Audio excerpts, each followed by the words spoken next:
is really looking much better than we've had in a long time. And one of the things that I think is most impressive is that all the international measurements have all turned around from going downwards during the previous administration to going upwards. We have, as you know, thanks to the Finance Secretary, investment grade rating now with all the agencies. Efficiency in business has improved, doing business has improved. They've got a long way to go, but they've all improved.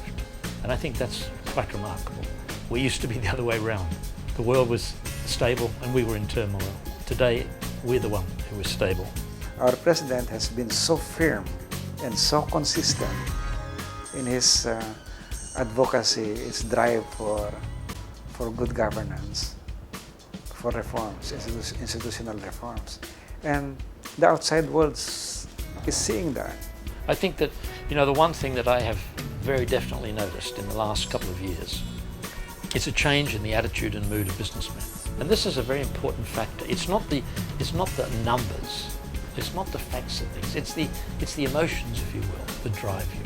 If you've got a businessman who's confident, he invests. And I think we have a situation today where businessmen want to help. They have a confidence that things are moving forward well now. And we want to help make that work.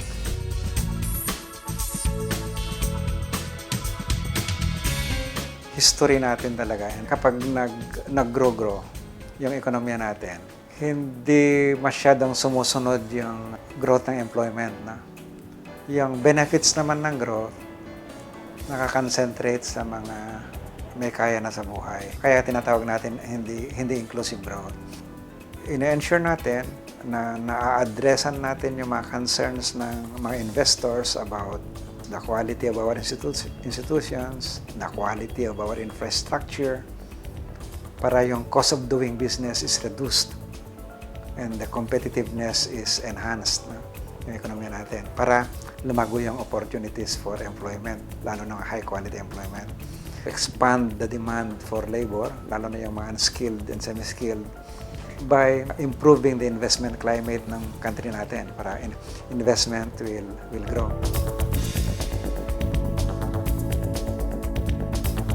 We chose to invest here because of its central location in Asia, language, education, and the work ethic and quality of the people. And it's a wonderful place to live. It has been very good for our company. We're bound by the U.S. laws relative to corruption, and we don't pay fees. It's a felony for a U.S. citizen to pay a government agent or government representative. We don't do that. So we experienced some very significant slowdowns, but since President Aquino has been in, we've noticed a big change. One of our big barriers to success was customs. Now customs is going through smoothly, so we're seeing the results of a booming economy here. We're not trying to get the bottom pay structure. We want to elevate our people quickly, and that's what we're doing.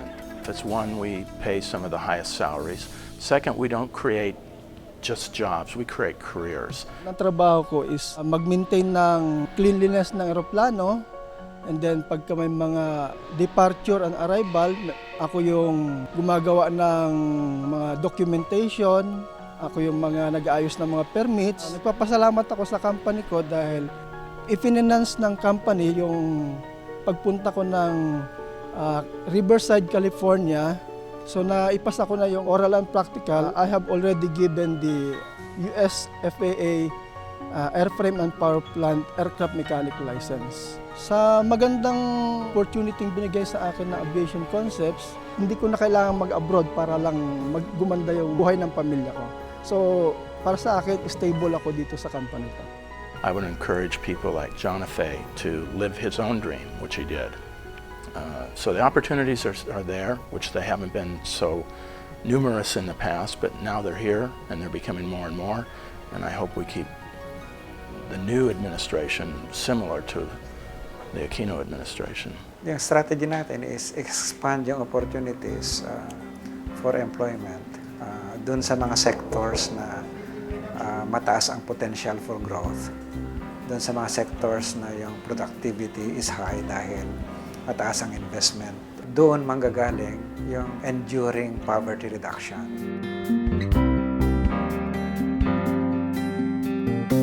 Gusto din nating mag-create ng new drivers of growth like yung tourism. Yan yung isa nating sector na napakalaki yung potential for inclusive growth. Karamihan ng turismo ay nagaganap sa mga lugar sa labas ng syudad, sa mga beach, sa ating mga isla, sa ating mga bundok, mga kuweba, gubat. Paano naging inclusive ito? Kumalat ito sa mga lugar kung saan hindi karakaraka nakakarating ang economic growth. Nagbubunga yan ng mga trabahong did not exist before. Nagbago lahat ang orientation na yan dahil naintindihan nila na sa pagpasok na Administrasyong Aquino, ang pinakasentro niya ay tao. May mga binuo sa Administrasyong Aquino na may convergence. Ano ba? DPWH. Sa kauna-unahang pagkakataon sa kasaysayan ng gobyerno, nakabukod ang salapi ng DPWH para sa tourism, roads, and infrastructure lamang. Department of Tourism at ang DPWH, may project kami sa bawat probinsya sa Pilipinas. If you look at the numbers, we grew by 64% in 2 years pa lang. Hindi na siguro pinagdedebatihan ngayon na bago dumating ang 2016, nung tayo nagsimula na 3 million foreign tourists lang, ay lalagpasan na natin ang doble nun. In one administration, doblehin natin. Ang implikasyon niyan ay ganito Ang tourism industry ngayon natin ay 4.7 billion US dollars na laki. Mas malaki pa siya sa automotive industry ng Pilipinas. At ang employment natin ay halos 1-to-1. 4.3 million na tao ang direct employment. It is inclusive because nung araw, pinoproblema natin paano ba ikakalat ng mga taga-Maynila ang kanilang salapi? Well, nangyaring bigla. Tuwing summer, sinasabog natin lahat ng pesos natin sa ating mga kababayan sa probinsya. It is happening more naturally, faster than anyone ever imagined.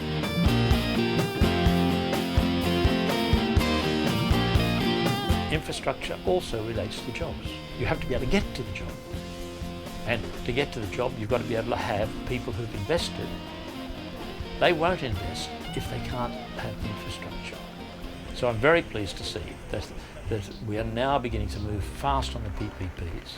PPP stands for Public-Private Partnership. Kinukuha natin yung mga pribadong sektor para mag-participate sa mga infrastructure projects ng gobyerno. It's an excellent economic strategy because what it is saying, which is correct, government doesn't have enough money to do all the infrastructure that's needed. Hindi lang sila gagawa. So, iisipin nila kung paano nila ito i-maintain over a period of, say, 20 to 30 years, kung ano man yung cooperation period. So, pagka ikaw ang private sector, sisiguraduhin mo na maganda yung ang papagawa mong infrastructure. Dahil pagka yan medyo hindi maganda, ikaw din ang magpapaayos niyan pagka nagkaroon ng problema later on.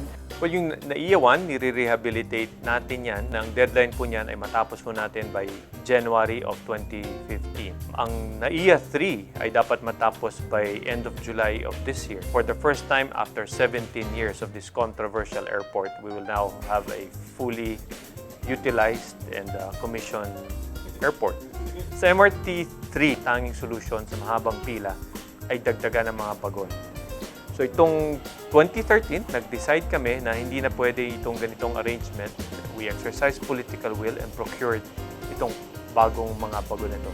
Isang smart card na lang ang gagamitin ng ating mamayan kapag sumakay ka ng LRT, MRT, eventually PNR, eventually gagamitin sa toll road hanggang sa bus. Yung ating mga toll roads, pagtatapos natin yun, yung Daang Hari, yung NAIA Expressway, that will cut traffic right away. Magbabago ang landscape ng Metro Manila pagka nagawa na natin itong PPP. Malaking tulong pa rin ang PPP, lalo na makita mo yung example ng dalawang na-award na naming proyekto, Birmo. Imbis na yung tayong magbibigay ng subsidiya na base sa plano natin, na ready tayo magbigay ng subsidiya both sa Mactan, Cebu at ganoon din sa AFCS. Ang kinalabasan, sapagkat level ang playing field, sapagkat alam nilang walang pinapaboran kami rito, at the end of the day, yung Mactan, Cebu, binabayaran tayo ng 14.4, sila gagastos ng 17 billion at meron tayong airport. Same with AFCS, binabayaran tayo. Malinaw, no? At least sa DOTC mababanggit yung mga fare structure, whether terminal fees, fares sa riles, bayad sa port terminal, at bayad sa tollway ay bahagi ng concession agreement. So, walang karapatan ang pribadong sektor na galawin ito ng unilaterally o on their own. Yung pagka pumunta ka sa ibang bansa, they are really amazed. They're really saying that we got it right here in the Philippines. Talagang matagal because we're going into a partnerships, long-term partnerships with the private sector. Para namang hindi tayo dehado sa ating mga papasukang kontrata, dapat pinag-iisipan naman natin. And it's to the benefit of the public and also to the government. Good governance talaga yung basic tenets ng PPPs.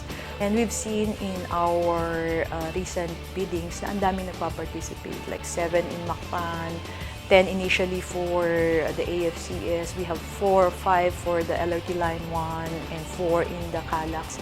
Nandoon yung investor confidence. So it reflects din kung anong klaseng gobyerno meron ka. It's all work in progress. We just have to keep pushing and continuing the reform and not be distracted. If that is sustained for the remaining 2 years of this administration, we would have done far more poverty reduction than any other administration in the past. I think the bottom line is, I think he's doing well. He has some weaknesses. We all do, right? I think this president is making some major social reforms. I think we're seeing a very different Philippines today.